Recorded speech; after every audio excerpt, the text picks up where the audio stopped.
Welcome back to the Weekly Insider, everybody. I'm Josh, joined here by Tyler. We post videos every week, Wednesday and Thursday. So let's hop right into our week recap of Week 11. Sadly, we went to the Buffalo game, had a good time, but sadly Buffalo got slaughtered by the... Did we have a good time? I mean, I had fun. It was just cold, so... 35 degrees, rainy, windy. Listen, it was not the most ideal football game to go to, unfortunately, but it was cool to see them play. What do you mean? You can see Carson Wentz. Yeah, I know. No, actually, all we saw was the Jonathan Taylor show. That was basically all we Carson saw. Wentz only had like 100 yards. Didn't have to do anything. But nonetheless, let's hop right into this Week 11 recap. But before we begin, don't forget to drop a like and subscribe. We post videos like this every week, especially during the football season.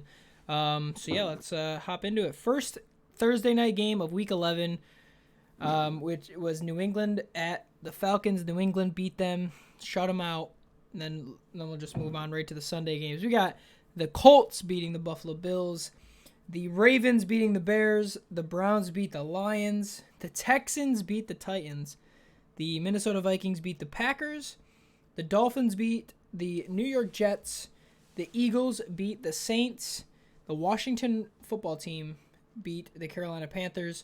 The 49ers beat the Jags. The Bengals beat the Raiders. The Chiefs beat the Cowboys. Got the Cardinals beating the Seattle Seahawks. Chargers beating the Steelers. And then the Buccaneers beating the Giants. So that we do all of our picks through our Pikm League, which is completely free if you want to join. It's a little late in the season now, but it doesn't hurt to join if you really want. Last week, though, we had 3 people with 110, which means 11 games picked correctly, which is really good. So They out of only like 15. Yeah, so 11 out of 15. We had Ryan T, which that kid, whoever Ryan T is, that kid is doing so well in our Pick'em League. Then Ryan Turner. Then we got Keith Salt, which is Rachel's stepdad, and then Amar Khan, all with 110 or 11 games correct. Congrats, you 3. That's freaking really good. I had 8, unfortunately, and then Tyler had looks like 10. So just behind him, buddy.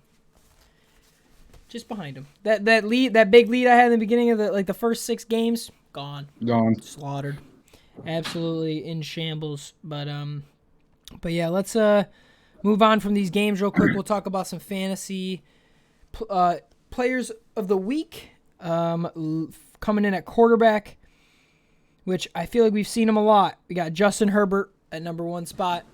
Then we have Aaron Rodgers at the number 2 spot. And then we have Jalen Hurts at the number 3 spot, thanks to 3 rushing touchdowns. So, was it 2 or 3? Jalen Hurts had 3. Okay. Yeah. 0 passing touchdowns. Nice. Awesome. Sick quarterback, dude. Sick quarterback. Yeah. Those are the top 3 quarterback performances. Running backs this week, number 3, Christian McCaffrey at 24.9, which most weeks would be good, but this week's was nothing. Unreal, bro. Number 2, Austin Eckler with 41.5. Most weeks probably the best player in the not just running backs but all over. Yeah, 100%. But he was close to number 1 with, like we mentioned earlier, Jonathan Taylor, 53.4. And I looked it up. It is the 8th most PPR points ever. Yep. And it is the most only the most in about 11 months because Alvin Kamara last year, that when he had 6 rushing touchdowns like the last week of the year. Well, didn't Tyreek Hill have 55 last year? Oh, yep, you're right. But yeah, he did. He had 57.9. There you go. Yeah, I was about to say, I think Tyreek Hill was close to 62, yeah. So, damn. And then 4 weeks later, on Christmas Day, Kamara had 56. Yep. Crazy, dude. Most all-time is Jamal Charles, 59.5. Jamal Charles, what a GOAT, dude. I love Jamal Charles. Jesus, dude. He had 195 receiving yards that game. But, yeah. So 8th most ever this week. No, that was insane. We got to watch him live. It was incredible to watch him. He's just so good, dude. Yeah. And like the Bills defense didn't even play that well, but even like he was just breaking tackles. He was just finding the hole. Like it was just incredible to watch him play. So that was cool. Unfortunately, it had to be against the Buffalo Bills. So, but yeah, let's move on to wide receivers of the week. We had Justin Jefferson with 37.2, Devontae Adams with 30.5, and then Elijah Moore, who's been stepping up. He had 29.6, and this is his third game in a row with 13 or more points per game. Mm-hmm. He's stepping up. Looks like a good pick for the New York Jets. Hopefully when Zach Wilson comes back and is healthy and starts playing a little better, those two can make something happen. But, Yeah, I saw someone make the analogy about how like the Jets are kind of they're just like kind of using all their young guys. yeah. Like they're utilizing Elijah Moore a ton, utilizing Michael Carter a lot. They let Zach Wilson rest, but they've made it clear that he's the starter over like Flacco and Mike White when he gets back. Yeah. And which is so they're using their young guys, unlike Jacksonville, who, I mean, shouldn't like Urban Meyer's kind of a big fan, like that Curtis Samuel type, like that hybrid wide receiver running back he always had in college. Yeah. He had that in Laviska Shenault, but when DJ Chark got hurt, he put Shenault on the outside and then decided to make Agnew the focal point. Yeah. Instead of using his young guy that literally that's his game. That's what he did at Colorado. That's why he was picked so highly. He's really good with the ball in his hands. Yep. But they said, no, screw you. We'll put you on the outside and throw it to you 3 times a game and use our fucking 26-year-old kick returner as our Agnew, go-to yeah. So, like, the Jaguars are just kind of a dumpster fire, and meanwhile the Jets are still a dumpster fire, but at least, you know, you're seeing, Elijah Moore's a pretty damn good player. It looks promising, yeah, because they're using their players, so. But anyways, on to tight ends. Number 3, Darren Waller, 18.6. Number 2, Travis Kelce, 18.8. And number 1, throwback, Zach Ertz, 28.8 to 2 touchdowns. Yeah, he actually in the beginning of the game he had 3 catches for 2 touchdowns, and then after that he started to actually get more involved with like the actual passing game. So that's where those more points came from. But yeah, a lot of touchdowns with double-digit points this week. 16. What was it? 16 tight ends at double-digit points this week. I don't know if that's a lot, but I feel like it is. That's a lot. Yeah, that feels like a That's lot. More than half the guys. Yeah, that's a decent amount. And guess who didn't get double digits? Kyle Pitts. Unreal. Yeah. Yeah, Atlanta looks weird right now. I don't know what they're Whenever doing. they use him, he looks good, but then they just don't use him.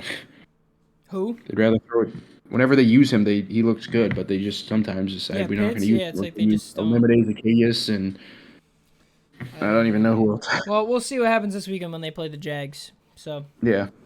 But yeah, let's move on to some key performances. I forgot to ask social media questions, so that's whatever. Not a big deal. But we'll move on to key performances for me. Unfortunately, I'm gonna have to go against my home team, Buffalo. I'm giving it to Jonathan Taylor, man. Freaking absolutely unstoppable. Yeah. I will say one of the like touchdowns came off of a turnover, off a kick return, which was the most ridiculous. Like, what a terrible turnover from Isaiah McKenzie, but he ran, tripped, fucking fumbled the ball, and then they returned it back to like the 2, and then they just ran it in with Jonathan Taylor. So that was but other than that, he still was amazing. He was so good, just couldn't be tackled. So I'm going with Jonathan Taylor for my key performance of the week. I've got 2. I'm trying to check one number quick.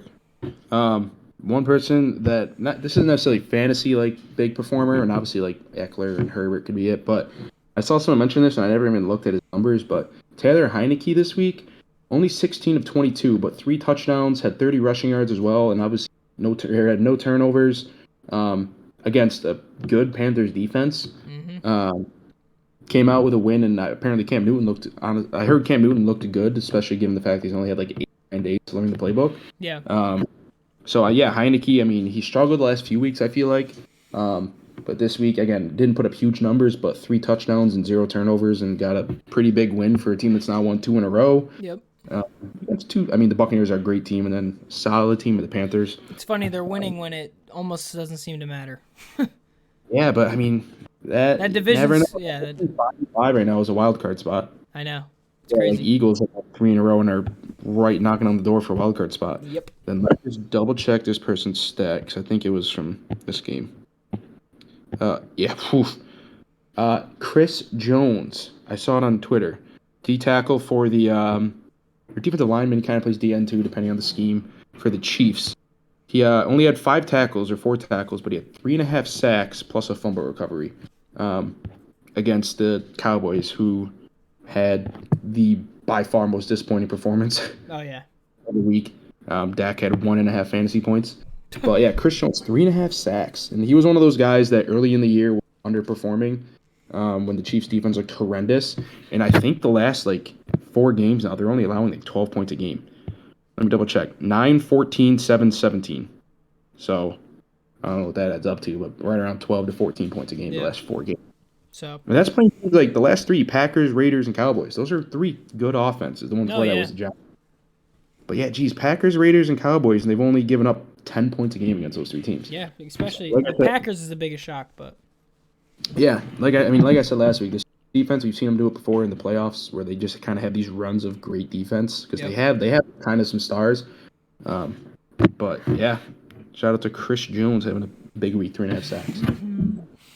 All right, well, that's gonna do it for our weekly recap. That was week 11 of the NFL season.